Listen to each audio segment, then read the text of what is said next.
Hey yo guys, what's up and welcome back to Toe Tags Metal Reviews. And today we're getting our first impressions of the new releases from We Came as Romans, Bloody Hammers, and Lorna Shore.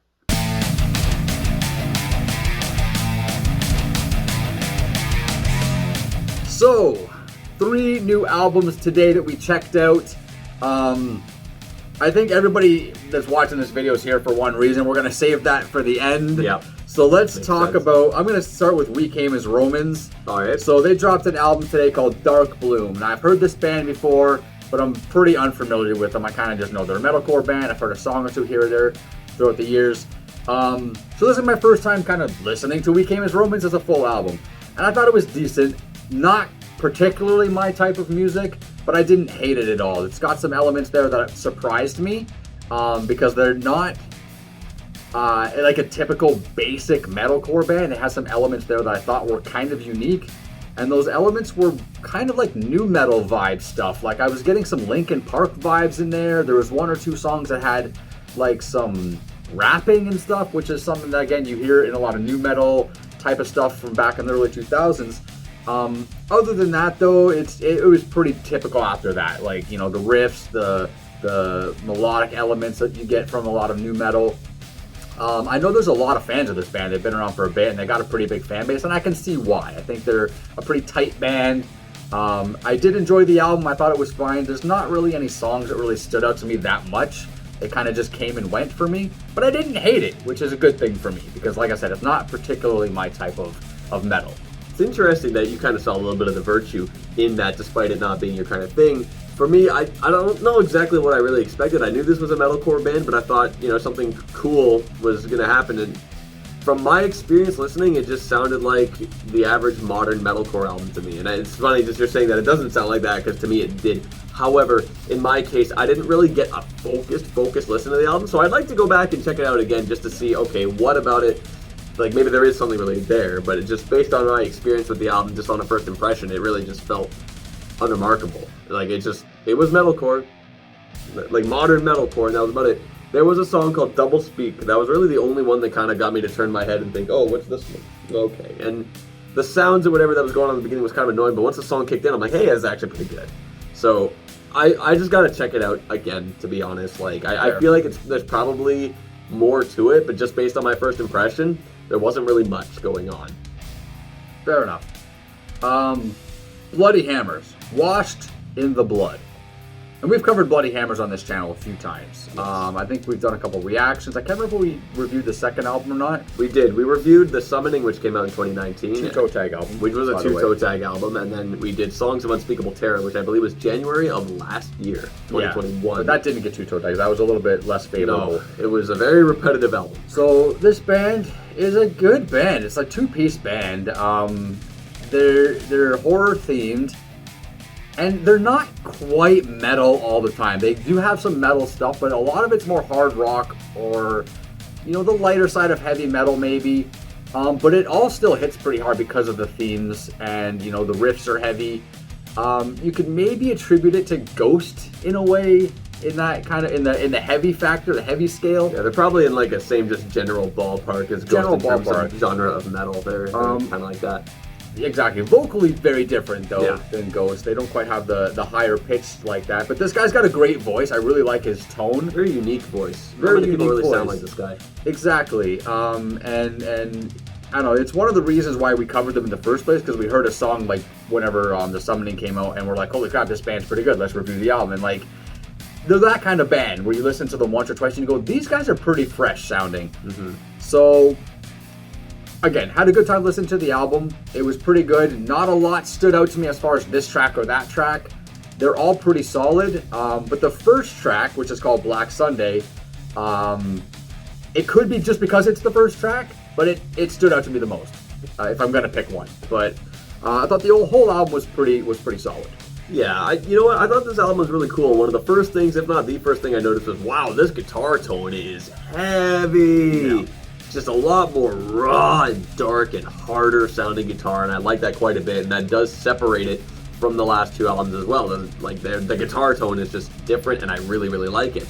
Now, it was funny how this first track kind of feels like it picked up right where they left off on the last record with the drum groove, I'm like, I swear to God, it's the same drums. Is it? It felt like I was remember. listening to the same kind of drum groove, and I'm just like, oh my God, I can't escape.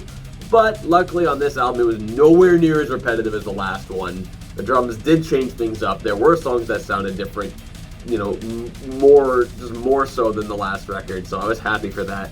And they were good sounding. And Soon the Darkness has auto-tune in the voice, which I was not expecting, and I thought to myself, okay, well this is obviously an artistic decision. Yeah. This is like, hey, for this song, let's try this. And in some aspects I thought, hey, this is kind of cool, but in some aspects I thought, why is this here? You know, it kind of just feels like it's there just for the sake of, hey, let's try it. Yeah, well, I like that. As long as it's not in every single song, and they're not using it as a tool or a crutch to, you know, make themselves sound better. It's just like, in this song, we're going to do a little something different. Small paintbrush. Exactly. And I like that. But overall, it was a pretty cool sounding element. I'd like to check it out a little bit more because that guitar tone was just so tasty. Yeah, I agree. So now the moment you guys have clicked on this video for, Pain Remains by Lorna Shore. So we've had the monkey on our back with this band for a while now, based on based on our reactions to several videos. We've reacted to this band a lot, especially because they've been dropping lots of videos. Yeah. And you know, going into this album, I kind of thought to myself, like, you know what? I just want something interesting. That's just how I felt. What did I receive? I'm like, you know what? I received a good album based on my first impression. Good. Now, our criticism of this band has been, a lot of their songs just end up kind of sounding the same. They kind of have the same kind of conventions, right? And people misinterpret that. Same means different things to different people. Yeah. Just want to throw that out there. Some people might interpret that as, you think it sucks. We don't think it sucks. In fact, I think these are good songs. Yes. I just do think that there are some songs that kind of feel like, okay, well, I've heard Lorna Shore do this kind of thing already, right? Yeah. Now, Sun Eater is a song that I liked quite a bit when we reacted to it. Right. And I was looking forward to listening to that on the album. And I've only listened to the album one time. Obviously, this is the first impression. Correct. And Sun Eater didn't impress me as much as it did back then. And I feel like it might have been because the music video was just awesome and I really liked it. But it wasn't, like, I don't know. It's something that I'd have to spend more time with, of course, you know. Just checking it out more and more. I find that interesting because on our reactions, I was the one that was kind of less favorable to the song, but it's actually one of my highlight tracks on my first impression. For some reason, we swapped opinions on Sun Eater, and it's weird how that kind of stuff happens, but it does happen. But I just liked the build-up of this song. It felt like it had a nice build-up, a nice opening to it. Then you got these, like, I don't know, just the song structure was all good.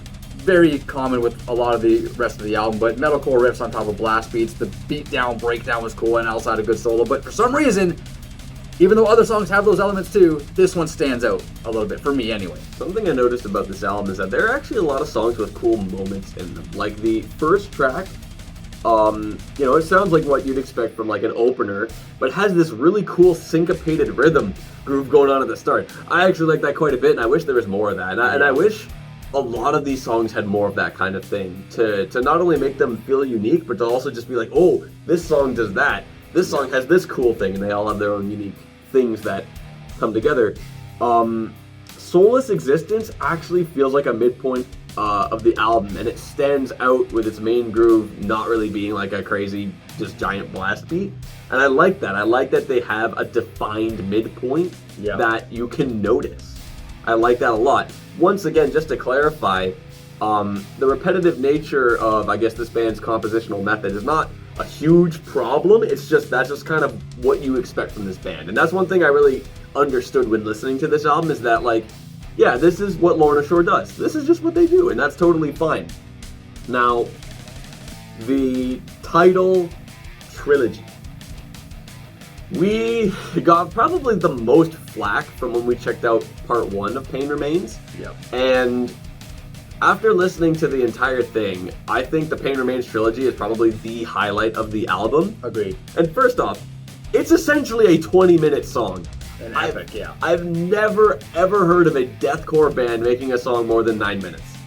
No, and you got to Like respect them for that. That's exactly. unique. That's insane, I right? mean, they break it up into 3 different parts, but it's essentially one song. You can play Exactly. it as one song, and it sounds like one song. I really like, and I guess everyone says this about the title trilogy, how emotional it sounds. Yeah.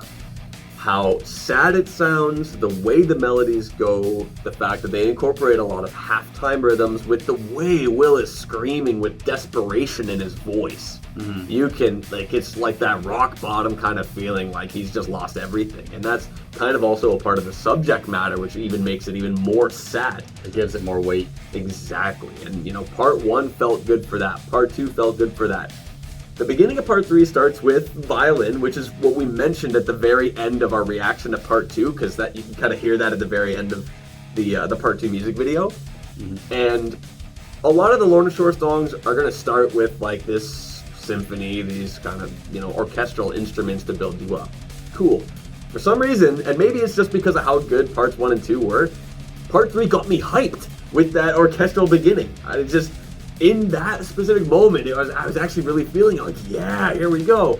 Part 3 is kind of what I expected, just a lot of just crazy stuff, but the ending was also quite sad as well, and I do like that. So the pain remains. I am excited to listen to it more, just to get more of a scope on how the Pain Remains trilogy compares to the rest of the album. So just sticking on the Pain Remains trilogy, because he's on that topic, I might as well give you my thoughts about it. I also think it's the highlight of the album. I think parts 1 and 2 are definitely the strong parts. I don't like the fact that part 3 started with the synth build up at the beginning, because then at that point it just feels like another individual track and less like part of the trilogy. I feel like they should have left that out and tried to blend it into it a different way. Mm-hmm. But overall, like, omitting that gripe, it's still a good song on its own. One thing that I noticed though, about 2/3 of the way through the song, they use nearly the same riff as they did in Into the Hellfire. The section there, about 2/3 in, is very similar to that song. Just before it gets like really quiet, it kind of just almost goes silent at a part. Which, I mean, it's just an example of a band, maybe rehashing something they've done before. I don't know. I want to make a point about the whole criticism about their songs sounding the same, because this is our criticism of the band mainly, and it gets taken out of context a lot. I just wanted to say something, maybe this will make a little more sense. I feel like they just use the same ideas a lot. It doesn't necessarily mean they sound the same, but the ideas are all the same. And again, I'm trying to phrase it in a way that other people understand, because it's hard to explain things. And we see the comments that people give us, and it just seems like you're not getting what we're saying. But I like the album. I thought it was pretty fucking good. Again, my gripe is just feels repetitive. Like, a lot of my notes are the same. There's these metalcore riffs over blast beats. The double bass is like he's got, he's a machine. He's insane, absolutely insane. Mad respect to his talent, mad respect to his stamina, his skill. It's all there. But it's like his bass drum has one setting on it, and he's just doing that one thing through the whole thing. Now that's not. I'm not being, what's the word? Fuck. I'm not being serious when I say that. He does a lot of different things on the album. But 9 times out of 10, if you turn on a song, in the middle of a song, you're going to hear, like, that's basically the core of his playing.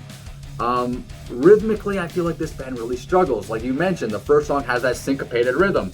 I thought that was really cool.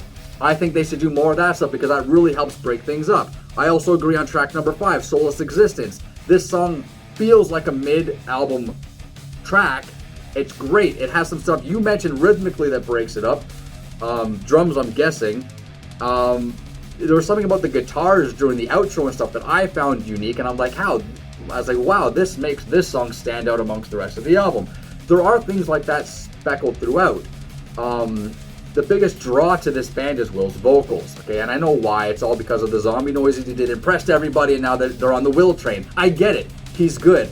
But for me, it's nothing I haven't heard before. I've heard this kind of stuff before in a lot of ways, and it's hard to be impressed by things that aren't new to me.